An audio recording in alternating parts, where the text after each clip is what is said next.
kollegalar, kesipteşler, bugün Kulun Ata Yaratılış Koruğu'nun Летопись природы Kulunatинского государственного заповедника деген kitabının beta çağı, Geolog'un prezentasyası boyunca. Bu ilmi iş. Birinci tomu 2015 yılı жарық көрді. Ondan beri bir top yıllar öttü. Buna bugün ikinci tomunun beta çağının sizlerin aldığınızda birinci yolu özüzdün kolektifin aldığında nasıl oluruz? Bu kitapta 2005 yıldan tartıp 2024 yılga çeyinki ilimi emgekler çağıldırıldı. Bu kitapta sizlerden emgekleri, sizlerden kar, gök, muzdun arasında aç kalıp, geç kalıp, o şartlarda yürüp işlegen sizlerden emgeğinizler buna bugünkü günde kitap olup bizim kolumuzda durur. Şu mümkünçülükten faydalanıp Kulun Ata memleketlik koruğunun administrasyasına жетекçisi Kavılcan Rayınbekoviç'e rahmet aytqım kelет. Marat Berдалиевичке rahmet aytqım kelет. Şu turgan bardığınlarga tereң ыраазычылыкты айтам. Sizlerden emgeğinlerin natijasında uşul kitap çıkıp atar. Eğer de sizler emgektenbegende bu kitap жоқ ады. Ana neme özümüzdün negizgi temaga ötölük.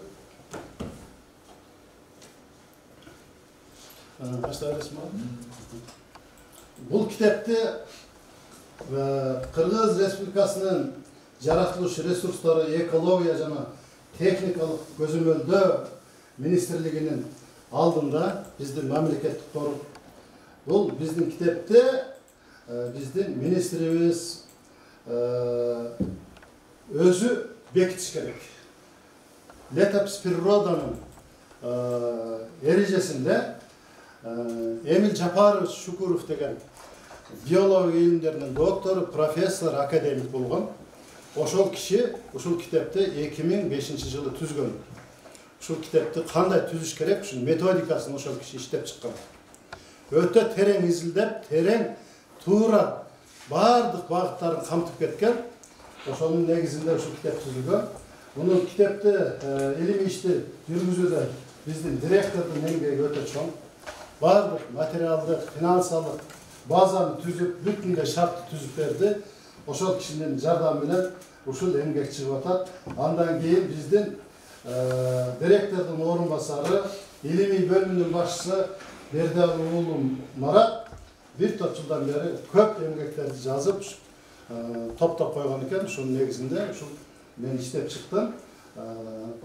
Şu emgek жарық көрді. Hemen negizgi mazmununa toktoluyup bularda aytып otursam hem uakıp köp keter. Alardın bardığın özün жүрүшүн айтайын. Так, Kulun Ata memleketlik Yaratılış Koruğu özümüzde belgili olğanday 2004 yılı 24.510 hektarga zapovedin uyuşturulgan eken. Anın 18.510 hektarı Kulun Ata leşnistosu tokoyçuluğu alemi 6.000 hektar жерге Tomso tokoyçuluğu uyuşturulgan. Hem andan beri bir toy özgörlük oldu. Bu memleketlik yer zapasından Karagulca ayın hükümetinin yerlerinden bir top yerlerden alıp şu tüzülgön.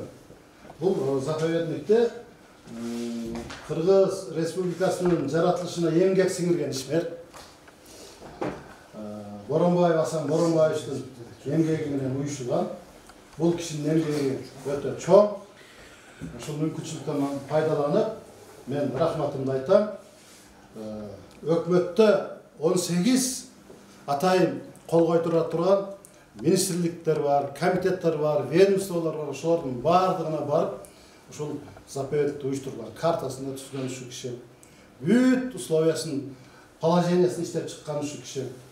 Анан Николай Тимофеевич Танаев деген ошол мезгилде премьер-министр болот.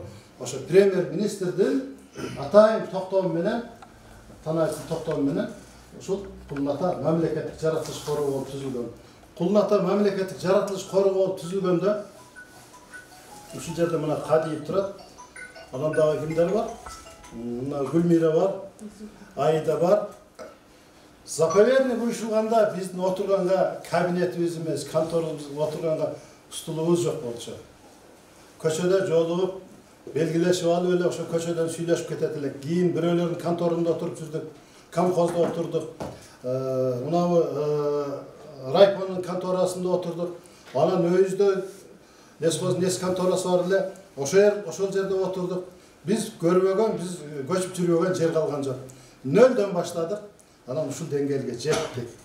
Анан ошо кишинин эмгеги менен ушу контора курулду, музей курулду, машинелүү болду, компьютерлер келип, канча штаттар көбөйдү, ушул убакка чейин ушу өнүгүп өсүп келатабыз. Адамдын эмгегин айтып койгон жакшы да. Адамдын эмгегин айтыш керек. Рахмат айтабыз. Мына Куштарбек ушу нөлдөн баштап, ошол жерде ушу башынан баштап бир өрөөндү өзү Куштарбек туруп койчу. Бир өрөөндү өзү жалгыз кайтарып келатат канча жылдан бери.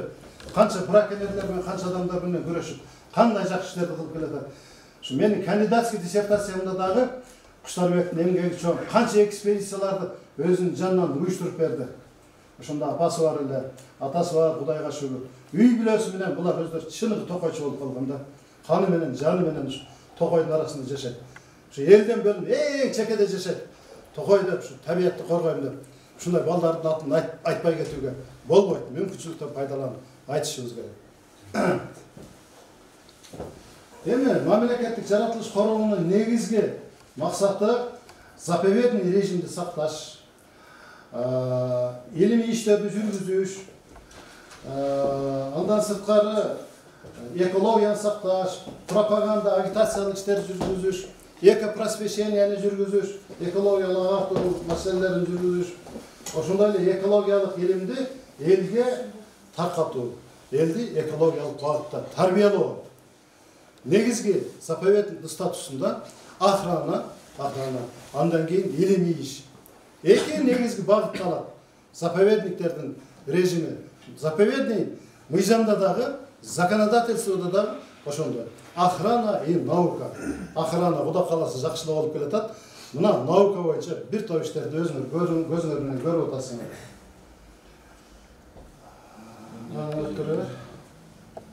Анан штатный расписаниясы боюнча бул өзү положенияда бар экен, методикада бар экен. Штатный расписанияны көрсөтүп кетиш керек экен.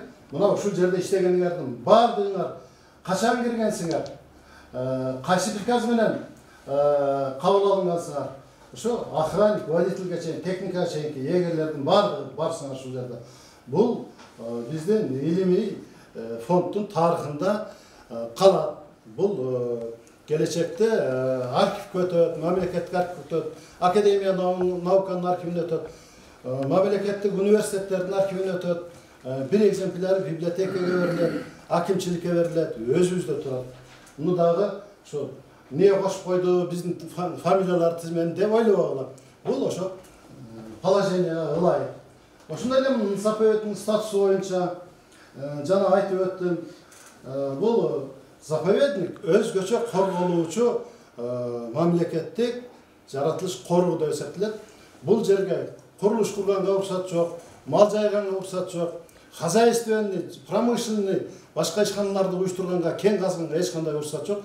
Бул жер өзүнчө түбөлүп, табият кандай жашап келген болсо, ушул убакка чейин ошол эталон сакталып калыш керек. Бизде муундан муунга кала турган нерсе. Единственный Алланын жараткан табиятын өзгөртпөстөн, кол тийгизбестен, антропогендик сырттан фактор тийгизбестен сактап кала турган жападан жалгыз табигый чөйрө. Бүтүндөй дүйнөлүк коомчулук азыркы мезгилде особо охраняемый природный территория же заповедниктерди сактап калуу боюнча өзүнчө чоң оондо ЮНЕСКОда маселе карап ушул заповедниктер каралган. Мунун негизги статусуна кыскача эле токтолуп кетейин. Анан мунун тарыхы боюнча заповедниктердин тарыхы боюнча мына Памир Алай, Тянь-Шань тоолору боюнча өзүңөр билесиңер, мына Северцев деген окумуштуу болгон. Северцев деген окумуштуу ушул илимдерди алгачкылардан болуп изилдеп келген. Мына Кашкаров деген болгон, Мензбир деген болгон. Андан кийин келип эле эң акыркысы Кулназаров Болот Карамырзаевичтин командасы менен Ош технологиялык университетинин биология кафедранын профессору, биология илимдеринин доктору болгон ушул кишинин командасы менен биз кошо изилдеп, мына бүгүнкү күнгө чейин ушул илимди алып келдик.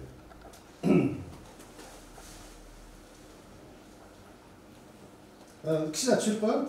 Мынакей биздин мамлекеттик жаратылыш кору боюнча, Тянь-Шань тоолору боюнча, Памир Алай тоолору боюнча илимий изилдөөлөрдү жүргүзгөнбүз.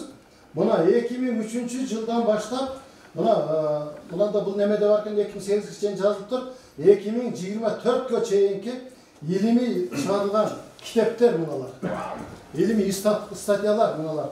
Арасында эл аралык деңгээлде чыккандары бар. Россиядан чыккандары бар, Ташкенттен чыккандары бар, Белоруссиядан чыккандары бар, Германиядан чыккандары бар, Алматыдан чыккандары бар. Ушулардын баардыгы илимий эмгек.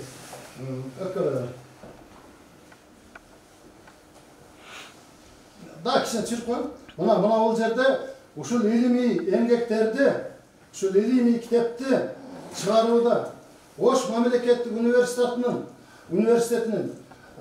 мугалимдери, биология илимдеринин доктор, профессор Кулназаровдун аты турат, кандидат биологиясына Абджамилов, Абдыкаров, Стамалиев, Кутманалы Иманалиевич, Аринтофауна боюнча, Акбисатаров, Алтыбаев, Атабеков, Манасов деген ушулардын баардыгы биология илимдеринин докторлору, илимдин кандидаттары. Ушулардын жардамы менен ушул илимий иш жүргүзүлүп келатат. Ошондой эле мына биология почвенный институт, Национальная академия наук Кыргызской республики, доктор биологических наук, профессор Георгий Анатольевич Ласков деген болгон. Мына Успаев деген азыр доктор биологических наук болуп калды. Докторский диссертациясын жактады. Ушу биздин Кулнатага келип, Успаев менен Ласков көп жакшы иштерди кылып келди. Ахуналиев деген бар, бул жерде ошондой эле Давлетбаков деген биздин чоң Кыргызстандагы белгилүү ученыйыбыз бар. Академия науктар. Милекет питающийлер боюнча, орнитофауна боюнча көп китептердин, көп илимдердин авторлору. Мына ушулар биздин заповедникке келип, ушу конторага келип, ушу заповедниктердин баардыгын башынан этегине чейин, мусорго чейин бир канча ирет кыдырып, көздөрү менен көрүп, колдору менен кармап, ошол жерден илим жазып, ошол жерден ушу бизге билим берген ушул чоң окумуштуулар. Бүгүнкү күндө дагы ушул окумуштуулар академия наука барып турам, силерди сурап турат, салам айтып турат, мурунку иштеген ветерандарыбызды сурап турат. Ушу силердин эмгегиңер менен ушулар дагы илимдин кандидаттары, докторлору болуп жакшы иштерди жасап атат. Алгылыктуу жакшы иштерибиз бар. Кыргыз республикасындагы өзгөчө корголуучу жаратылыш аймактары боюнча биздин Кулун Ата мамлекеттик жаратылыш коргоо илимий иштер боюнча дагы, жаратылышты коргоодо дагы эң жакшы алдыңкы орундардын биринде турат. Маралдар жашаган экен. Силер аталарыңар, энелериңер, туугандарыңар, аксакалдар айтса керек. Ошолордун 12 ушундай сөөктөрү, мүйүздөрүн тапты. Ошол мезгилдеги иштеген эгерлерге мына Маманов мага жакшы жардам берди. Шакил деген жигит бар эле жакшы жардам берди, өтүп кетти ал. Туйбасов агайыбыз жакшы жардам берди. Кыскасы ошол мезгилдеги эгерлер жакшы жардам берип, элдерден суромжулоонун натыйжасында 12 мүйүздү таап келишти. Ошол бизге илимий ачылыш болду. Ушунун негизинде Асан Боронбаевич бир проекти жазды. Эми келечекте иш жүзүн ашып калат. Бугулардын атайын питомниктерин өстүрүп, ушул токойлорго бугуларды кой берүү боюнча диссертацияда сунуш берилген. Бул келечектин иши. Келечекте биздин токойлордо дагы бугулар жашайт деп үмүттөнөбүз. Эл аны колдойт деп ишенебиз биз. Ошон үчүн ушул жаратылышты коргоодо ушул маселени карашыбыз керек. Эң акыркы бугу 1932 жылы атылган. Сен чоң атаң ким эле? Маманов Жумабек деген чоң атам. Ошо чоң атасы эң акыркы бугуну ушул кыздын чоң атасы аткан экен. Ашаарчылык мезгилинде. Эң акыркысы. Анан ошол жылы массовый өрт болгон экен. Буйгадан тартып ушу токойлор күйүп, ошо анан буларга неме жетишпей калган экен. Азык кышында азык жетпей калган. Булар арчанын, карагайдын жалбырактары менен тамактанып жан сактап турушканда токой өрттөнгөнүнө байланыштуу буларга корм калган эмес, тойут калган эмес, ошондуктан булар кырылып кеткен да. Эң акыркысы 1932 жылы атылган экен. Ал дагы ошо менин диссертацияма түшүрүлгөн сүрөттөр менен баардыгы. Эми келечекте ушуну биз көбөйтүшүбүз керек. Бугуну көбөйтүшүбүз керек, эликти көбөйтүшүбүз керек. Жан жаныбарларды көбөйтсөк бул биздин ишибиздин жыйынтыгы, урматтуу туугандар. Андан кийин климат боюнча эми өзүңөр билесиңер, биздин жерлер тоолуу келгендиктен суук, кышкысын суук, жайкысын ысык, ар бир жердин өзүнчө климаттык өзгөчөлүктөрү бар. Булар боюнча көп деле токтолбой элем. Кызылжар деген жерде атайын метеостанция бар. Ошо метеостанциядан алынган мына маалыматтар 2005 жылдан 2023 жылга чейинки алынган маалыматтар мынакей. Январь, февралдан тартып декабрга чейин ар бир айда кандай климат болуп турган. Шунун баардыгын ошо тактап, изилдеп коюп чыктык. Бул боюнча көп токтолуштун кереги жок.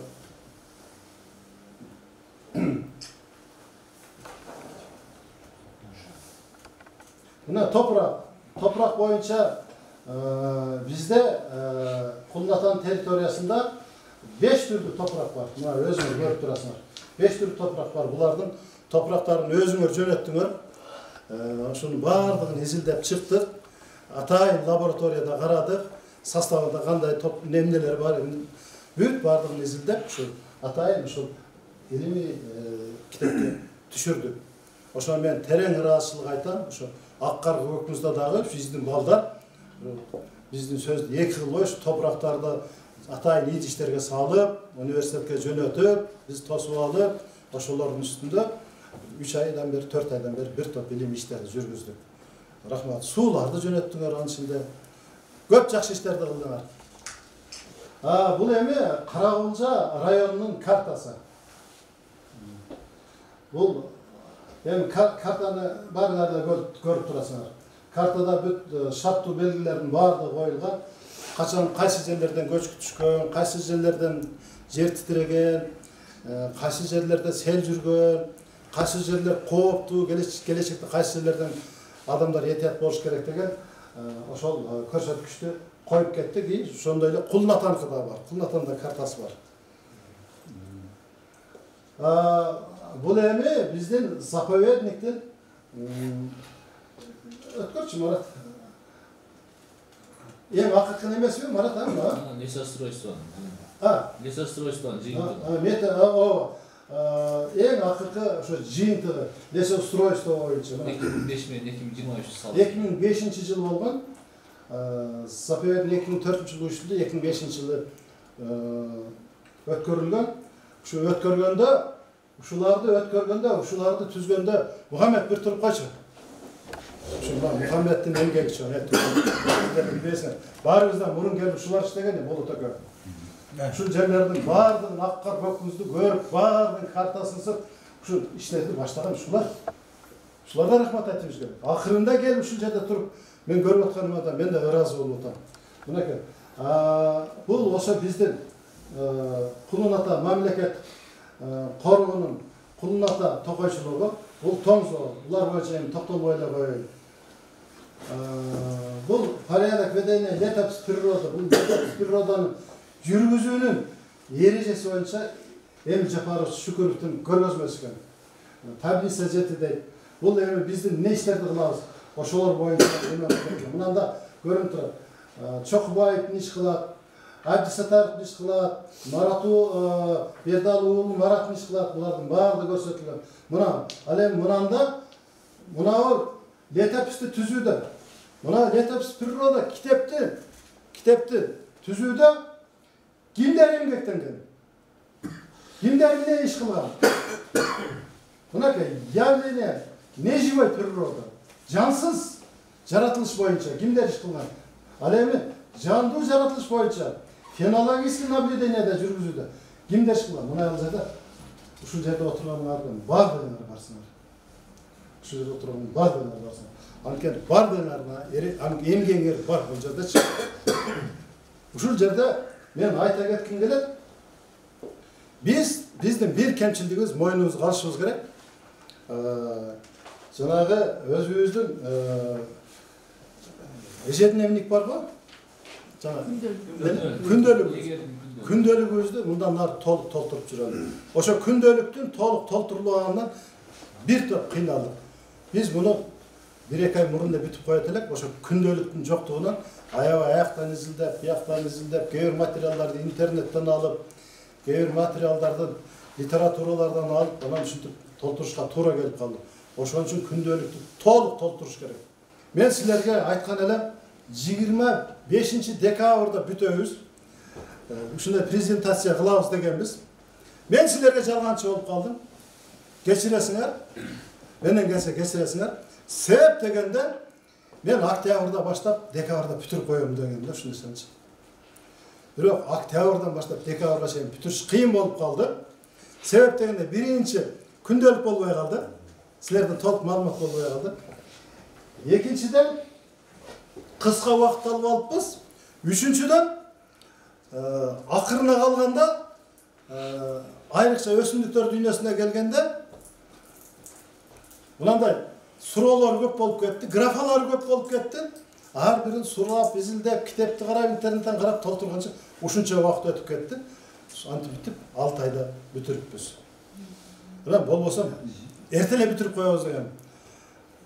Калган Райымбековичке мен бүтүрөм деп койдум элем, уялдым уш кишимден Мараттан. Анан ушу күнү түнү уктабай ушу чуркап жүрүп бүтүрүшкө туура келди. Сааты чыккан экен. Ушу бүгүнкү туура келиптир. Болбосо декабрда бүтө турганчы мына ушу март болуп калды. Март болсо деле эми директор айтып атат, кеч эмес. Сиз сөзү бул мындай да 10 жылда бүтө турган иш. 10 жылда бүтө турган ишти Камбаралерге мына 6 айда бүтүрүп атат.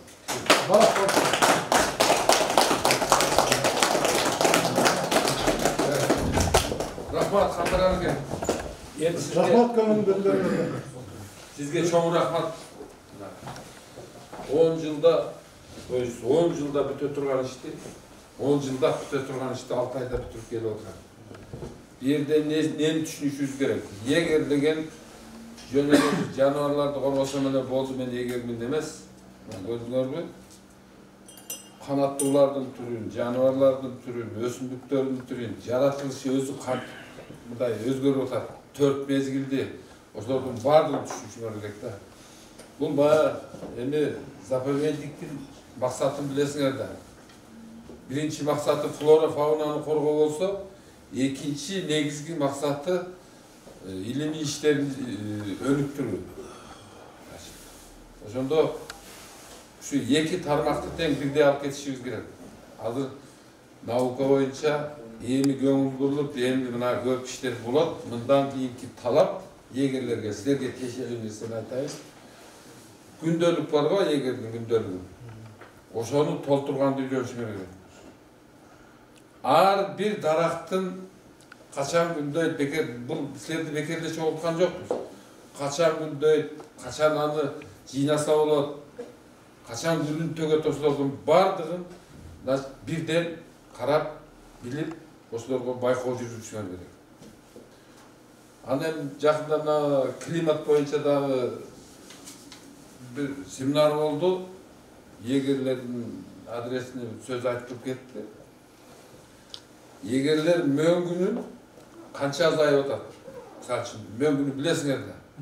Bir yılda kança metr azaydı der. Biyaktan qarap eleç. Oşolordun da açyottu muna. Egerski gündeliklerinde koşatdı. Kıskası jaratılışta bolup turgan özgörүүлөрдү birinci ölçüdü sizler baykaşınar gerek. Bugünkü gündögü yeger degen mындай barıp hem bir jakınçılık başkalatындай egerski gündögü толтуруш başka деген talap kıskası egerskilerge күчтүү болот. Oşonu үйрөнсүн, bilsin деп атабыз. Ошон үчүн чогулттук. Камбар алыкеге дагы bir жолу рахмат. Biz mındayça yatkanda bir 23'üz bir tarafını atkarsak, flora faunanı saktap korgoo jagын atkarsak, naukanın işini Kambar Alıke özü жалгыз жүргүздү. Şu oruganına karabay, şunça bozdursa, kişine bir iş kılıp koyayım dep, mına işin görgözdü, işimene tanıştılar. Ana dagı jakşı nerse, ministrlikte birinci olup, naukanın atçatı, Letos prirodаны, биздин кулната коргоп туруп атат. То есть Камбар Алыке бүтүрүп атат. Башка заповедниктер эми ойлонуп атат. Биз биринчи болуп биз бүтүрдүк. Ана бүтүргөндө дагы мурда мындай науканы көчүрүп жазып эле ошону менен отчет кетишүү. Бул жолкусунда мындай серьезный мамиле болду дагы наукага. Her birini ayıp atpay özünden, bir yerde barın gana jasadık bizde. Şulardın barın mınday, joğunun gerek yok. Bana da taşıyıp yok nerseni жазып alıp, anam tappay alıp degende. Barın gana jasadık, mınau kitep, şu kitep boyunca her bir yeger özüňer oku. Her biriňer özüňerdiň apkotuňarda, kanday januar var, kanday ösümdüktün türü var, 5 kolda bilişken. Granitsaların начальник участкалары менен тактап беребиz, эгерде силер бериңиз. Анан паспортту мына бизде ошо Муканакеге да чоң рахмат. Келип бизге ошо ар бир кодтун паспортун даярдап туруп берип отурат. Паспорт апкоттогу ар бир эгердин өзүңөрдүн паспорт апкотуңар болот. Bugün beresine, bugün büttü mü kadar? Büttü. Bugün tarkatып beresiz, oşol pasporttan kodtu özüňer karagla, düşünmögen jerin suragla.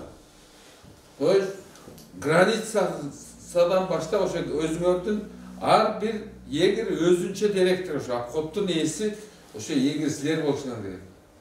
Talap oşondoy. Sebebi, da мындай караганда силер азыр апкотту мындай приблизительно эле билесиңер да, так билбейсиңер. Ал жерде апкоттун ичиндеги ар бир нерсени мындан кийин биле турган болосуңар да. Вот ошол бул да биздин министрликте биринчи жолу болуп атат, мына паспорт апкотту толтуруп берип атабыз. Эми чындап эле ушу биздин мына эки аксакалыбызга бир рахмат айтып коелу. Birinci Kambar Alıke'ye, ana Mukanake'ye.